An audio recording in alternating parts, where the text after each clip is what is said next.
And what they found is that physical attractiveness was one of the biggest predictors in terms of how physically attractive they were. This class made me realize that social psychology is what I want to study. Qualities that go along with physical attractiveness most likely are because of the really positive environment that these people were in all the time. Here, it's every professor really cares that they're going to affect the student so that later on they'll make good choices in life. What we're going to talk about are 3 different key factors that lead not only to who our friends tend to be, but also in terms of who we are sexually attracted to or romantically attracted to. Did you find that there are differences between what males offered versus what females offered? The students really like social psychology because it applies to who they date, who they like, how they resolve conflict. The class itself is very fun. The professor is very fun and engaging and everything. So were there some qualities or traits that females were more likely to offer compared to males? Companionship and physical attractiveness. That's very good. And the physical attractiveness is really important. If we were doing a large-scale study, what you should notice is that females were far more likely to mention as a selling point something about their physical attractiveness. Is the mirror effect cross-culturally significant?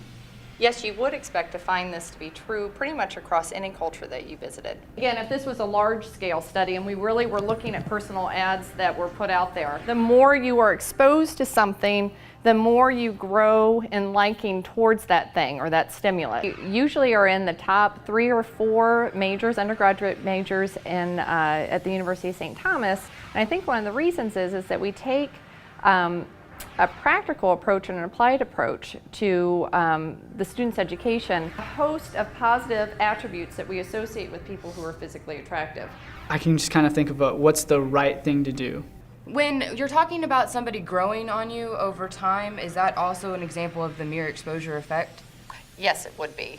The more that you were exposed to something, the more that you do grow in liking towards that thing.